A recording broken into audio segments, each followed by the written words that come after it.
Hello दोस्तों, स्वागत है आपका हमारे चैनल एजुकेशन प्लेटफॉर्म सेंटर पे। हम लोग मॉडर्न हिस्ट्री का गांधी युग कर रहे हैं और ये हमारा तीसरा पार्ट है। इसके पहले हमने 2 पार्ट को कर लिया है। अगर अभी तक आपने नहीं देखा है तो बिल्कुल जाके देखें, क्योंकि वो दोनों वीडियो देखेंगे तो ये बहुत अच्छे से समझ में आएगा।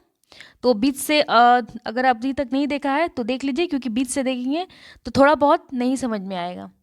और ये चैप्टर गांधी युग बहुत ही इंपॉर्टेंट है एग्जाम के पर्पज से। बीपीएससी हो, सीडीपीओ हो, दरोगा हो, यूपीपीएससी हो, कोई भी अदर स्टेट लेवल का एग्जाम हो, यहाँ से क्वेश्चन 1 से 2 क्वेश्चन आता ही है। आप इस बार का 68 बीपीएससी का पेपर उठा के देखें या इसके पहले का पेपर उठा के, बिल्कुल यहाँ से डायरेक्ट क्वेश्चन आया हुआ है। और मैंने आपको इसके प्रीवियस वीडियो में मैंने बताया भी है कि क्वेश्चन कहाँ से आया है, कितना हिट किया है। और मैंने पहले भी बताया कि यहाँ से क्वेश्चन आते हैं, मैंने आपको बताया भी है, दिखाया भी है, और आगे भी आने वाले एग्जाम्स में आ सकते हैं। बस थोड़ा घुमा फिरा के देता है। और हम लोग पहले ही बताया कि हम लोग 1 लाइनर में करेंगे और डीपली करेंगे, और हमने 2 पार्ट को कर लिया है। ये आज हमारा तीसरा पार्ट है और आगे से 2 से 3 वीडियो में ये चैप्टर कंप्लीट हो जाएगा। तो बिल्कुल आप इसको देखना ना भूलें, ये एग्ज़ाम के पर्पज़ से बहुत ही इंपॉर्टेंट है। साथ में वीडियोस हो और चैनल से बिल्कुल बने रहिए। तो वीडियो को लाइक, शेयर, सब्सक्राइब करना ना भूलें। चलिए आगे बढ़ते हैं। भगवती चरण बोहरा ने कौन सी पुस्तक लिखी थी? तो भगवती चरण बोहरा ने फिलॉसफी ऑफ द नामक पुस्तक लिखी थी। ये डायरेक्ट 1 लाइनर में आता है, डायरेक्ट क्वेश्चंस। 1919 ईस्वी के अधिनियम के तहत साइमन कमीशन की नियुक्ति हुई और 3 फरवरी 1928 ईस्वी को वह भारत मुंबई पहुंचा। कमीशन में केवल अंग्रेज सदस्य होने के कारण इसे हाइटमैन कमीशन भी क्या कहा गया।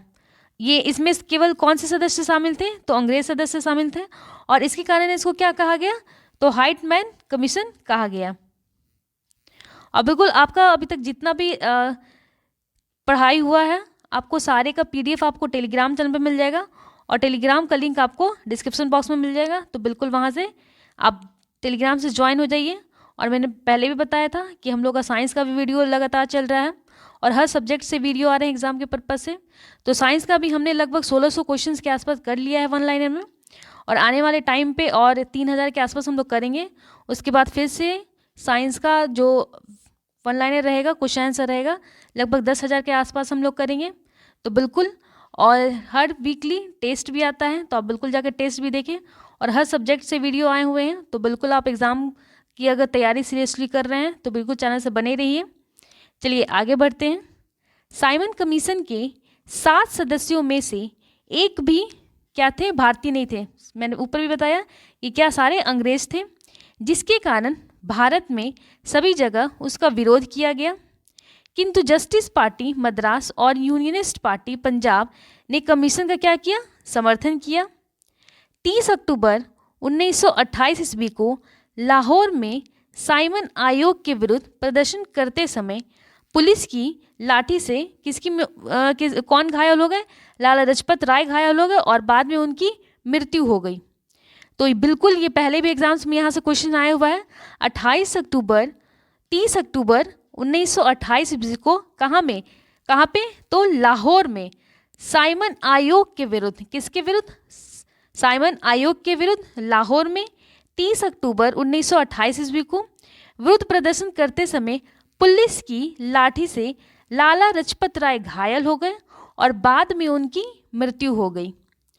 भगत सिंह के नेतृत्व में पंजाब के क्रांतिकारियों ने 17 दिसंबर 1928 ईस्वी को लाहौर के तत्कालीन सहायक पुलिस कप्तान सैंडर्स को गोली मार दी और इसे लाहौर षड्यंत्र के नाम से जाना जाता है।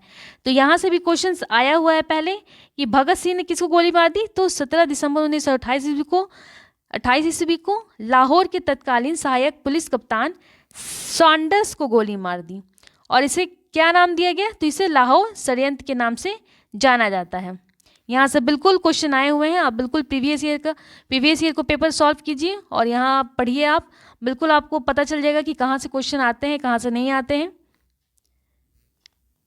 भारतीय द्वारा साइमन का विरोध किए गए, किसके द्वारा? तो भारतीयों द्वारा साइमन कमीशन का विरोध किया गया और किए जाने पर भारत सचिव लॉर्ड बॉर्केनहाइट, ये बॉर्केनहाइट है।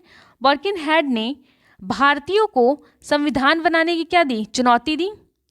इस चुनौती को स्वीकार करते हुए दिल्ली में सर्वदलीय सम्मेलन का आयोजन किया गया, जिसमें कुल 29 दलों ने हिस्सा लिया। कितने दलों ने, तो 29 दलों ने हिस्सा लिया। और मोतीलाल नेहरू की अध्यक्षता में संविधान बनाने का निर्णय लिया गया।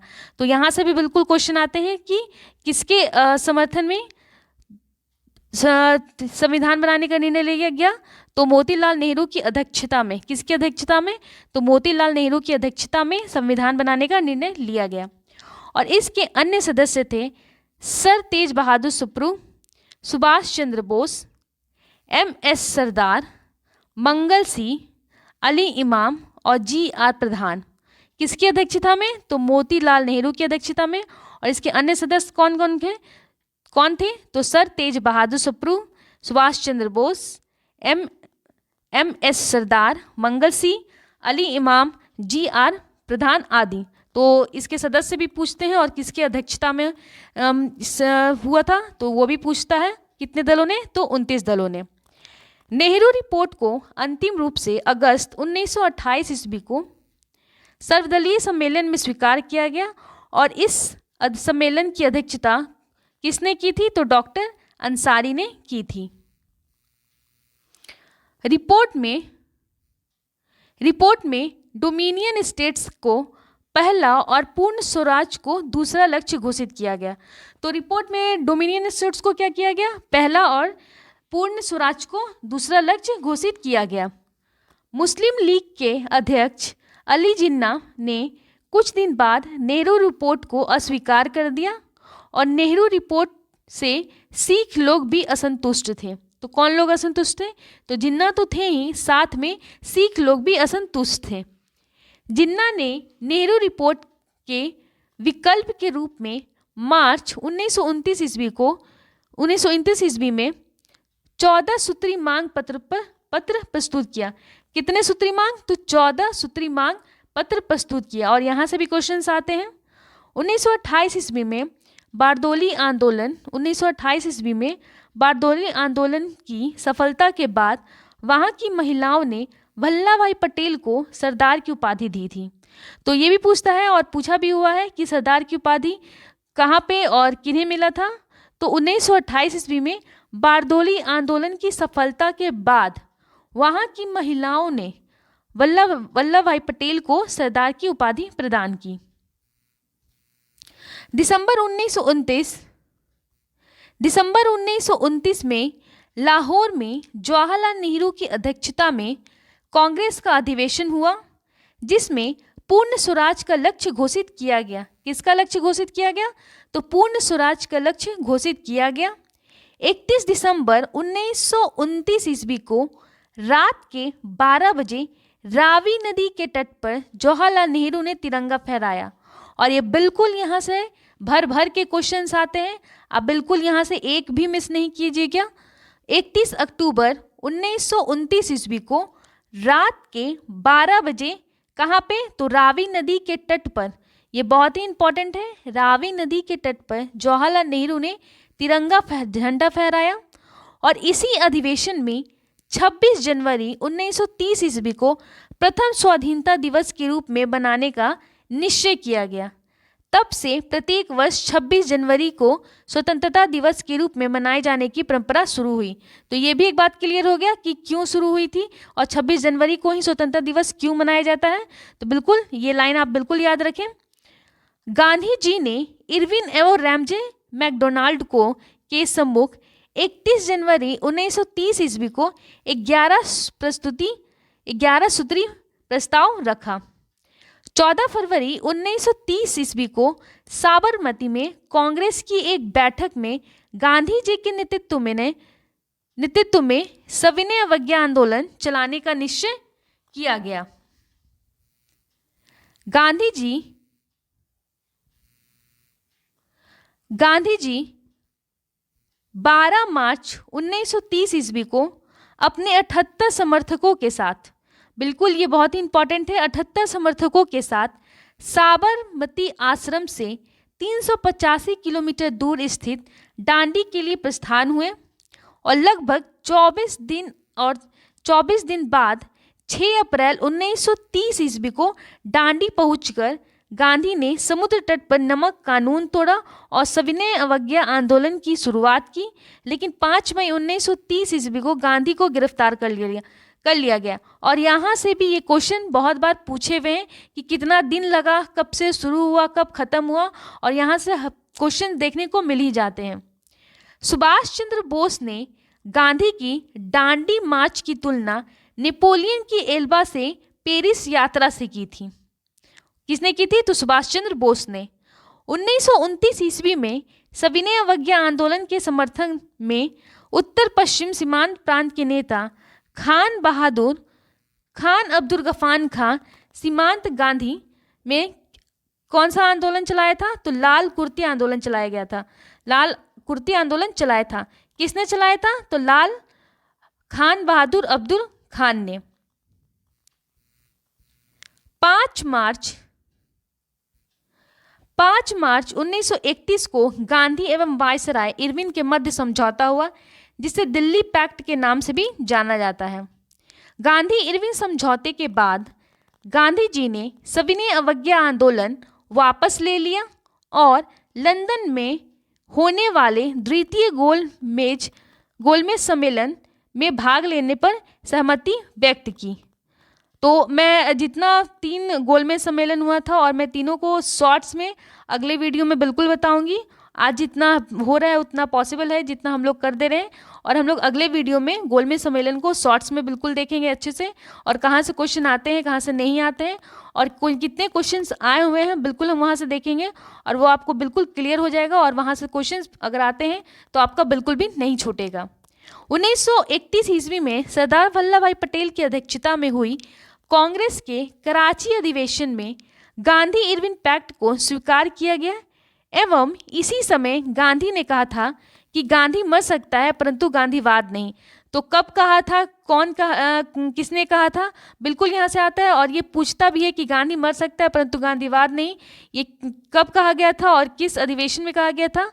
तो 1931 में सरदार वल्लभ भाई पटेल की अध्यक्षता में हुई कांग्रेस के कराची अधिवेशन में गांधी इरविन पैक्ट को स्वीकार किया गया, और इसी समय गांधी ने कहा था कि गांधी मर सकता है परंतु गांधीवाद नहीं मर सकता। तेज बहादुर